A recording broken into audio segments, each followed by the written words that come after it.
Spreading the word about organ and tissue donation isn't something that just one organization can do.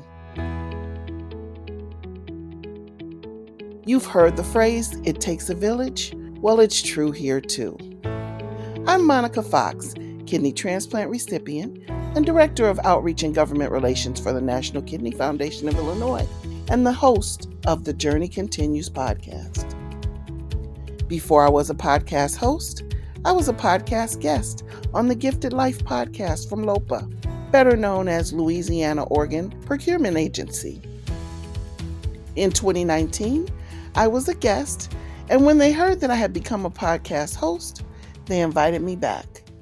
Let's listen together.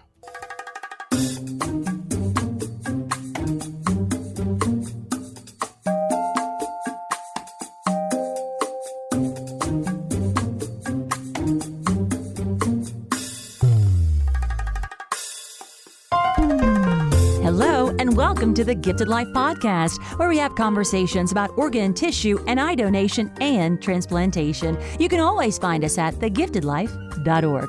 I'm Lori Steele. I'm Joey Boudreau. I'm Sarah Blakemore. And coming up on The Gifted Life today, a fellow podcaster and kidney recipient talks about new legislation and her venture into the podcast world. And we're going to talk about and learn about microaggressions and the harm they really do. All that and more coming up on this episode of The Gifted Life.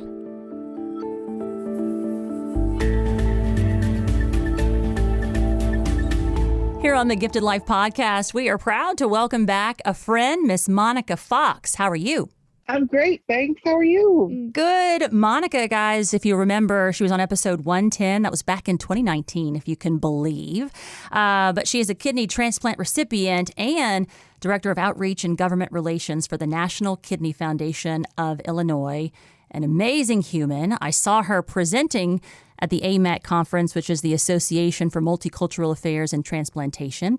And I learned that she started a podcast of her own. Fellow podcaster. I love it. The journey continues. So we thought it'd be fun to have her back on to kind of recap her story and her passion and what she's been working on. So Monica, we are so excited.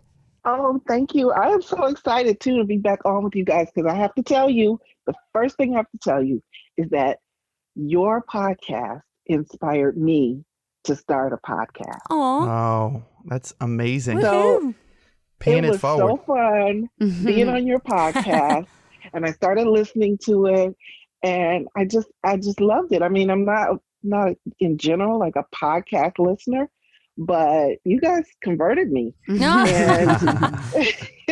and when the pandemic hit, everybody had to shift virtually, very quickly.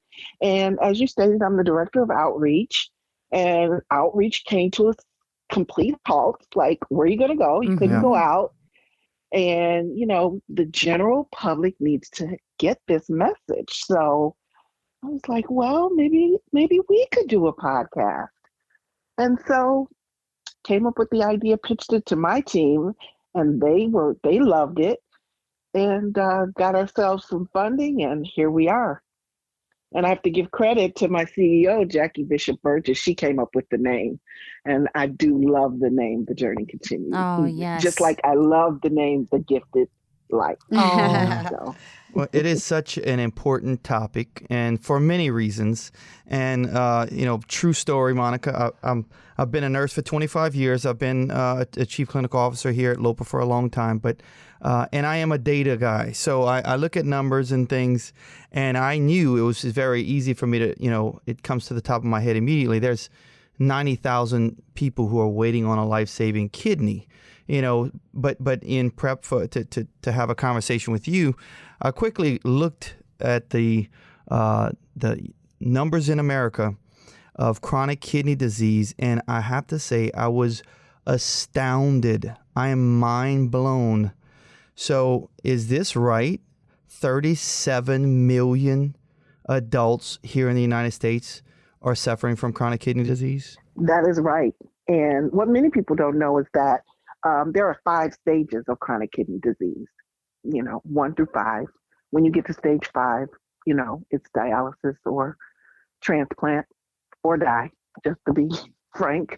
And the more startling part of that statistic that I make sure to share uh, anytime I'm talking to anybody is that 90% of those 37 million people don't know it, don't know that they have one stage or another of kidney disease.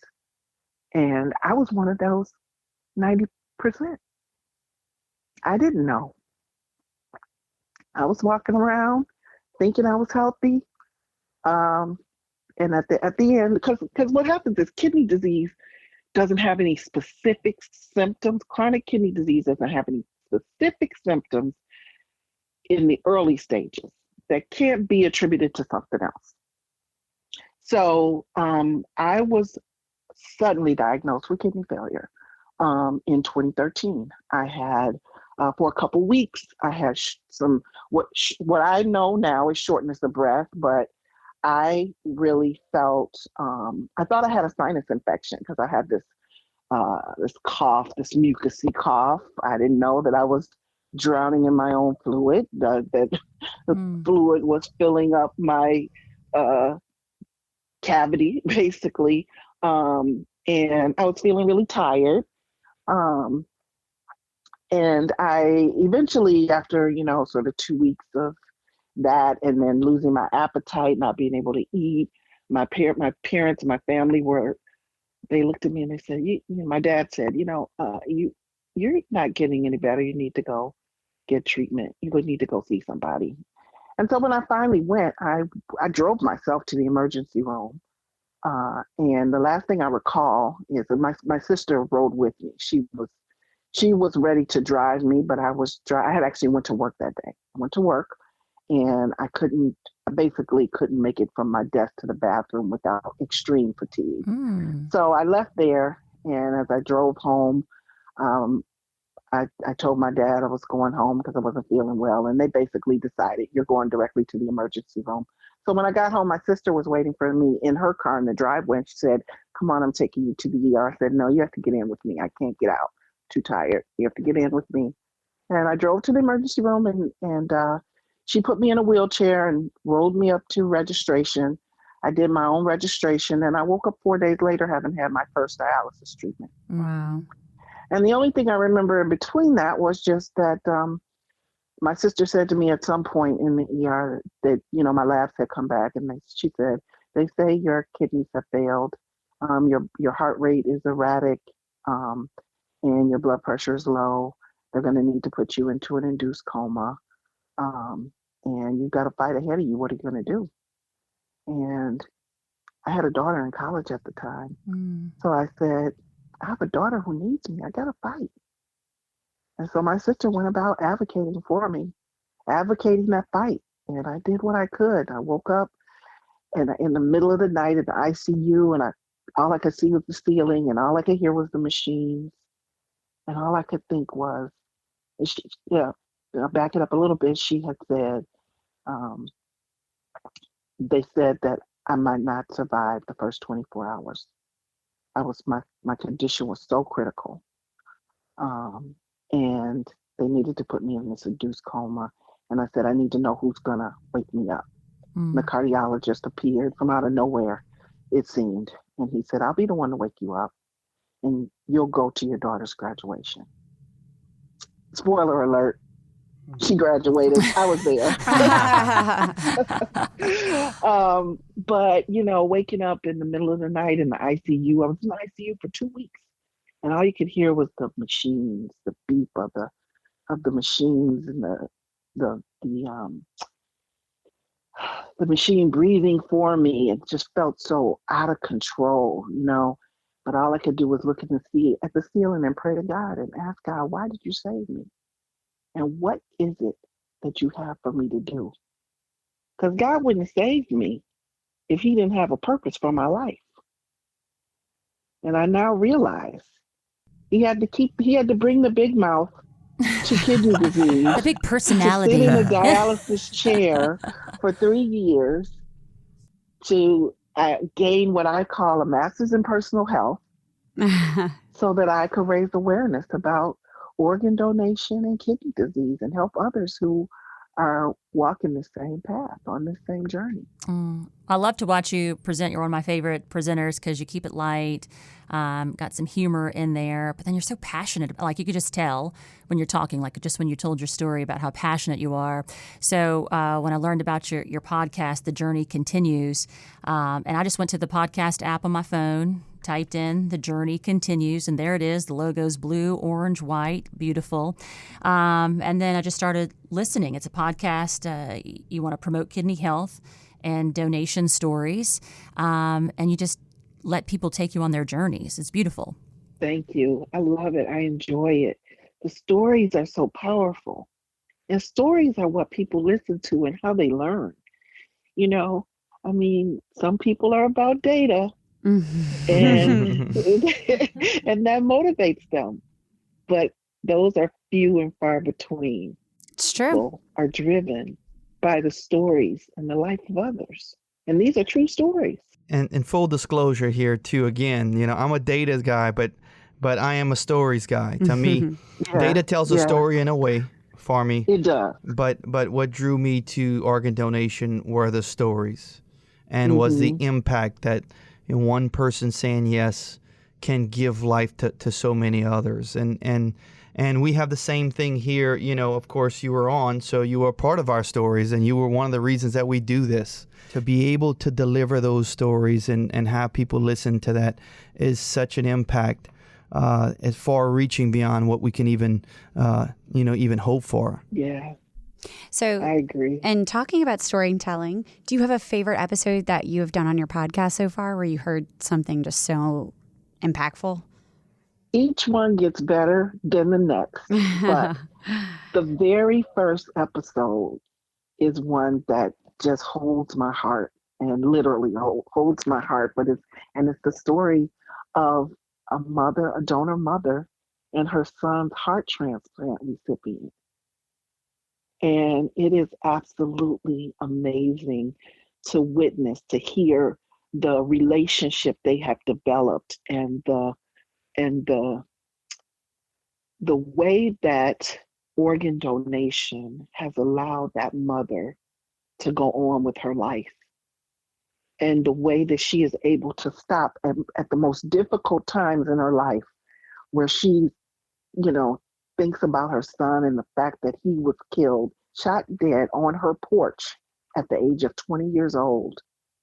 When she stops and thinks about that, and that thought and that memory tries to take her down, she shared that she's able to go to the Facebook page of his heart recipient, or call her up and be uplifted immediately. And it so happens that the heart transplant recipient is a gospel music radio show host. So she is an amazing, amazing lady, and is always full of positivity and love. And that podcast is still my favorite. Oh, and that's a good one to start with, because that's the first one. When you pop up and you start listening to a new podcast, or at least I do, start from the beginning. And I'm all over the place. I have like true crime, I have organ donation, all kinds of podcasts out there. But as you know, I'm sure you're finding out, for us, our podcast is an educational tool. So we've had someone who was looking for information on living donation. She found the information here, decided to donate, and we were able to have that conversation. We have schools who are using the information on here as a teaching tool. And then we have volunteers who are saying, this is where we learn more about donation at our own pace, in the comfort of our own home. So what are you hearing about your podcast? What are the pros for it? Did you have any challenges? Because if you go back and listen to our first one, even us, it makes us cringe, like, oh, that first one, we were so nervous. Just kind of walk us through, where you are and what you're seeing. Yeah, so we are getting great feedback from our podcast. People love it. They really do love the stories aspect of it. When we sent out a survey, the most moving stories got the best, marks on our survey. And agreed, just same way, people are using it as an educational tool to learn more themselves, to share with others, people who are considering living donation. And just like I was inspired by your podcast, many people have been inspired by ours and have started there. There's a friend of mine who's a living donor. She's an altruistic living donor. She started a podcast called Donor Diaries. Oh, wait, we're going to have to So, do that one too. Let's see. Donor Diaries? Donor Diaries. I'm writing Yes, it down, her Miss name is Lori Monica. Lee. Her name is Lori Lee, and she's amazing. And she started a podcast, and she's sharing stories of living donors. And I think that's just fantastic. There's just so much that needs to be shared and that people need to learn. But I'll say that one of our challenges is that many people are a little intimidated by the podcast platform and they're not quite sure how to listen to it. So what we've done now is we have now started to share ours in National Kidney Foundation of Illinois. We share the Journey Continues podcast on our YouTube page. It makes it easier, more accessible for people who are intimidated by the podcast platform. I like that. And we're using social media as well. We just want to get the word out. We're asking people to share it. So it's always good to just share ideas, fellow podcast host, ma'am. The great thing about podcast for me is that it's a learning experience for me as well. So every time we come in to record and we have these industry experts or we have these families, a story that we haven't heard, like it inspires me a little bit and then pumps me full of new information, current information that I can take out into the community, which is where I do most of my work, which, as you said, with COVID, like we're kind of getting back out in the community, but we're still not fully there yet. And I so miss it, Monica. Me too. We got out a little bit this summer and did a few, community health fairs and things that were outside. And it was so fun. And even our volunteers were just excited to get back out there. Yeah. So I pray that things continue to get better, continue to improve so that we can get back to normal in air quotes. Right. And then in the meantime, we'll continue our podcasting here and talking with our friends, which is a great thing. Well, Miss Monica, we appreciate the visit and checking in. Like I said, I saw you at a conference. I'm sure I'll see you at a conference, a couple weeks? Seems like you're always invited to be one of the speakers, which is, we're pretty proud of you for that and the work that you do. Thank you so much. Thank you. Well, I'm proud of you guys, and I'm so glad that I had the experience to be on this podcast in 2019 and then again today. But listen, let me just give you a quick update about, so when I was on before, we were talking about the immunosuppressant medication bill, myself and Dr. Cooper, Matthew Cooper. And that bill has since passed in January. The immunosuppressant medication bill passed. Yay. Yes. Yay for us. Yay. And I was actually awarded from NKF and CareDx the Kidney Advocacy Award Way to go. for all the work I did for that campaign. So I'm pretty proud of that, and just so proud that legislation passed, because it's going to make such a difference for transplant recipients. Think of all the people impacted. And just so for those that didn't listen to that one, please go back and listen, of course. 110, episode 110. And essentially, historically, immunosuppressants were only paid, of course, Medicare and Medicaid pays for dialysis and then pays for kidney transplants because it's less expensive and a better way of life with a kidney transplant. But the immunosuppressants were only paid for 3 years, if I remember correctly. Correct. So 3 years, and then of course oftentimes people would become non-compliant for if they didn't have the means, and then they would end up having to get back on dialysis. So it's such an important bill that was passed, and you did such a great job with that. I can't commend you enough. Good it's job, amazing. Monica. Way to go. Thank you. She can be pretty persuasive. Have you listened to her podcast? We love it. Guys, check out her podcast. It's called The Journey Continues, a podcast by the National Kidney Foundation of Illinois. We enjoyed the visit, ma'am. Thank you so much. I enjoyed talking with you.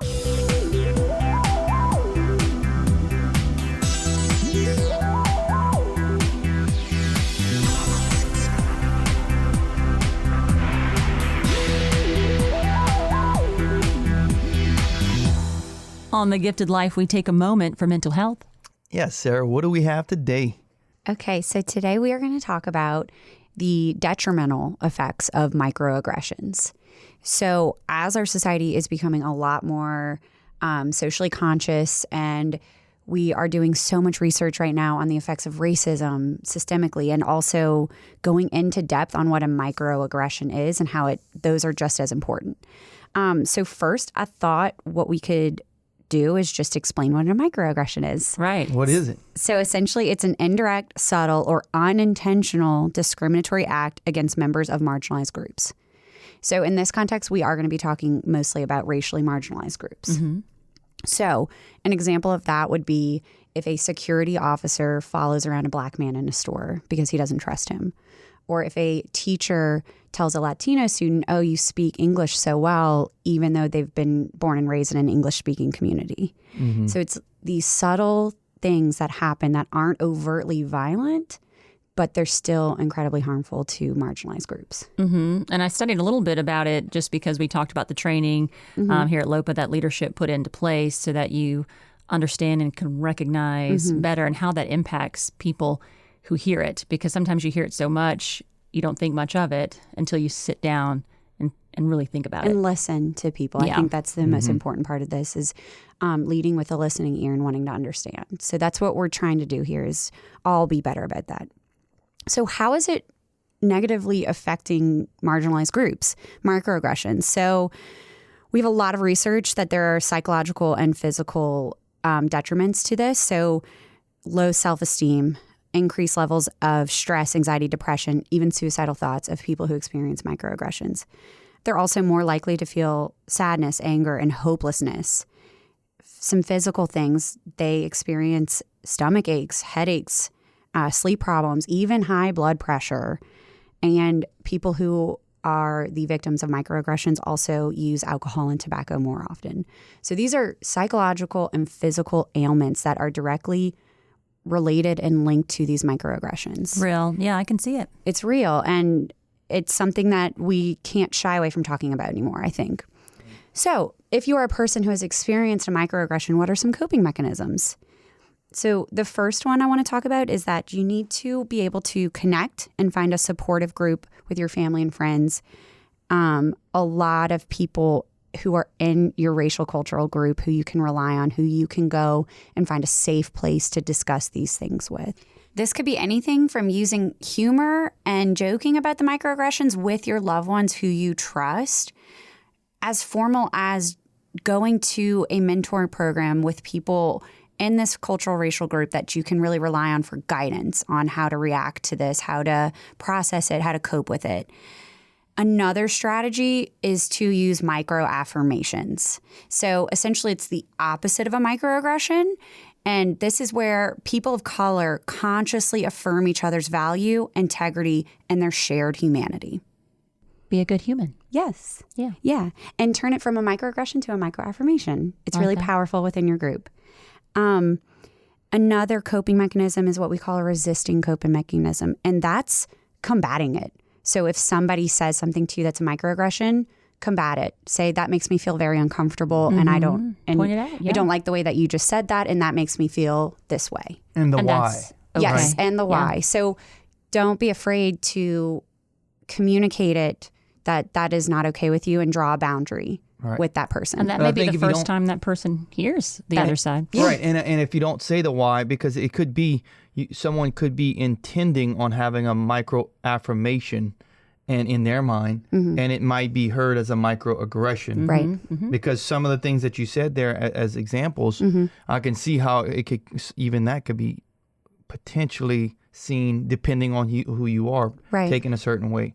So I think explaining why this is how it feels to me. Mm-hmm. Yes. And if you are somebody who gets that feedback, listen. Don't get defensive and sensitive. Just listen and hear, because we want to make sure that we are being supportive and we're helping each other.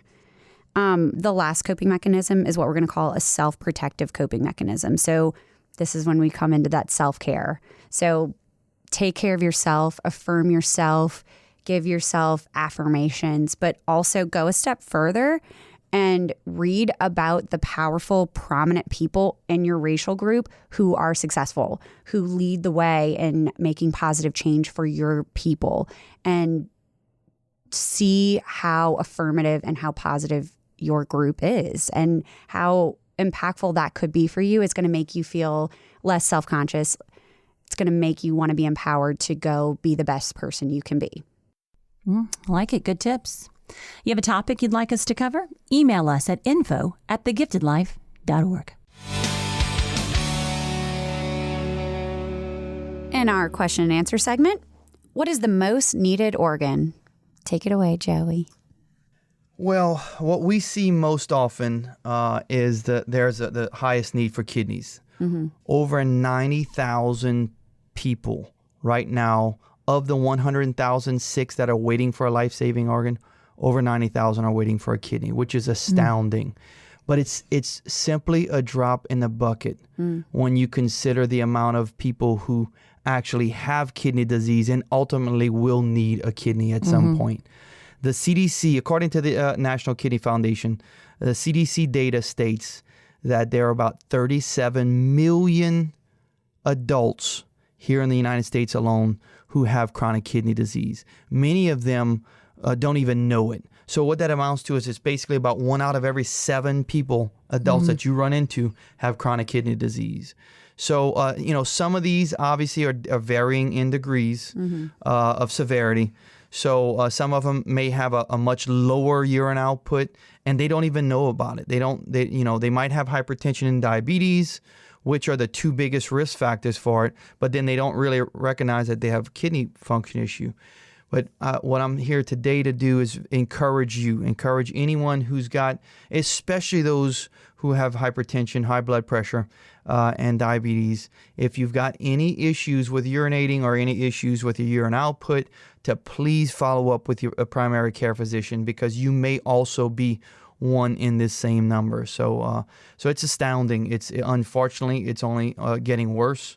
And people are starting, at least the CDC and from our standpoint, starting to recognize it a little more, pay more attention, but still it's not getting the attention it deserves.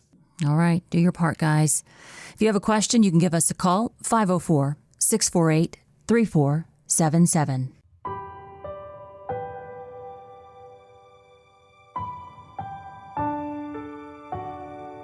In every episode of the Gifted Life podcast, we honor a hero. Today's hero is Terry Allen Coach Bird. And we learn about him from his family. He was a devoted and cherished son, husband, father, pawpaw, brother, friend, teacher, and coach. Loretta, his wife, was his soulmate and the love of his life. He was devoted to her and his family in sickness and in health.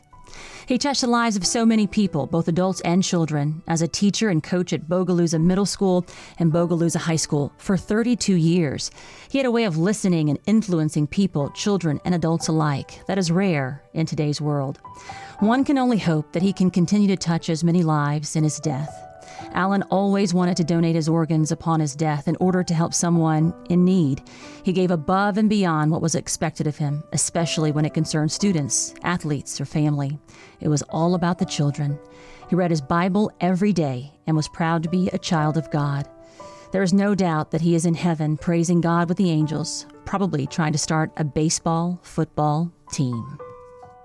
And now we pause and say thank you to Allen for the gift of life.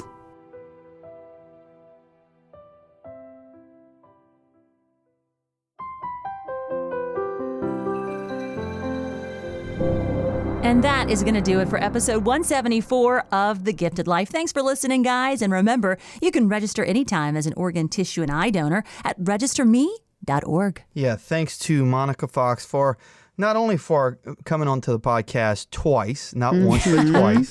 Our friend. And then starting her own podcast because of us, of course, but really for doing her part in changing legislation that will have an impact on millions who are waiting, ultimately who are currently waiting and will be waiting for a life-saving kidney. Oh, yeah. It totally changed the game. Yep. A passionate recipient. You can hear it. I like that. The best place to find us, guys, is at our website, thegiftedlife.org.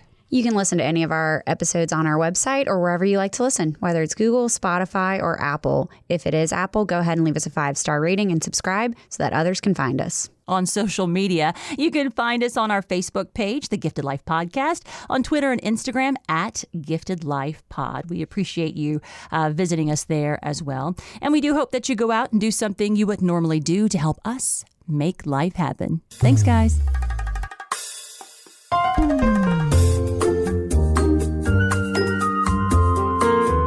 This is a production of LOPA, or the Louisiana Organ Procurement Agency. The Gifted Life is hosted by Lori Steele, Joey Boudreau, and Sarah Blakemore. Our executive producer is Kirsten Hines. Producer is Shalon Caraway. Intern is Rebecca Ranum. And we are recorded, engineered, and mixed in our Covington, Louisiana studio by Troy Perez.